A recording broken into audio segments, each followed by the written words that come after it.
Bonjour, Madame et Messieurs from 2513. I'm your newscaster, Mr. Igle, welcoming you to the world of France. Here, we will dive deeper into their cultural background. But before we start, I would like to say a few facts about the country.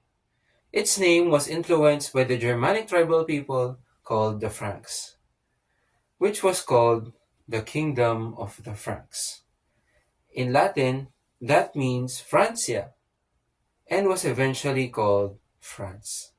Aside from this, the French flag has three colors: blue for liberty, white for equality, and red for fraternity. And did you know more than 100 million people have visited France as of 2024? That makes France the number one most visited country in all of the world. And by 2025, it is expected to reach 105 million people. Want to know more? Well, you're in luck. Stay tuned to find out more about France with an interview led by Ms. Futolan, along with several NU students here in Paris. The stage is yours. Thank you so much for the introduction, Mr. Igle. Now, to further understand the culture of France, we are meeting up with the three lucky students from NU that stayed here in Paris for 2 weeks.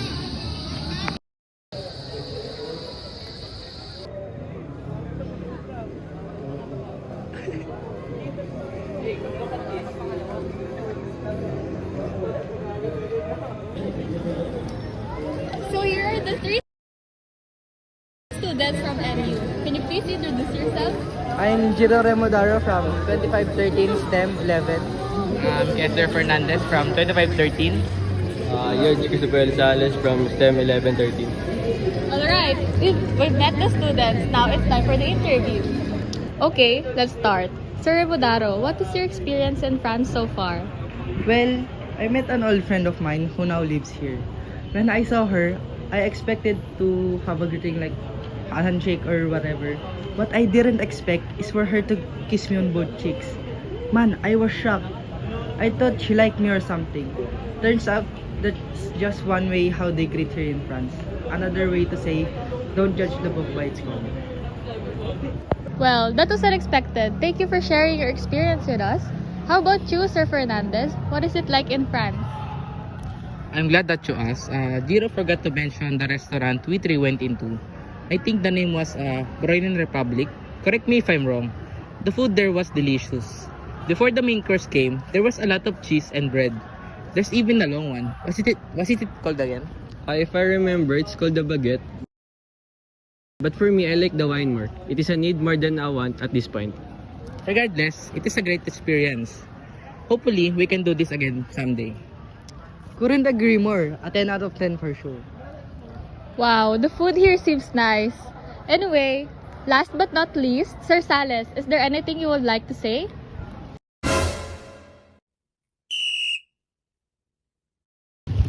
Yes, of course. People there wore stunning outfit in the restaurant. I thought we were on a fashion show. All I can say, they outclass us in terms of style. And don't get me started on art. The artistry here is a one of a kind. And we went, I think it's called Louvre. We can find there the famous painting Mona Lisa, and we can also find all other famous art from France. Amazing! Looks like you guys had a lot of fun here. I'm sure you all are blessed to be here in such a wonderful and lovely country. Well, the fun isn't over and there are more things to do. Any remarks about your stay here in France? I like this country. I love the culture, the people, the food, everything. I want to thank our sponsor here, NU, for making this possible. All I have to say, the experience is very nice and it is worth a try. I'll be coming here next time, but with my family. I highly recommend visiting here once in your lifetime. I promise you won't regret it.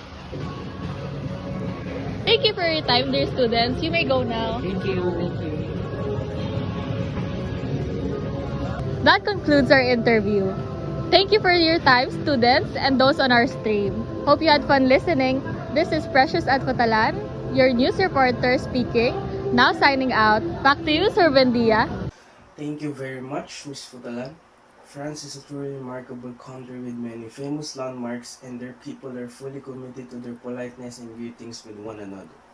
With their stunning artworks and an eye for fashions, there's no doubt that France is one of the go-to countries you should consider traveling to. Once again, this is Juan Carlo Bendia, and hopefully you've learned something new.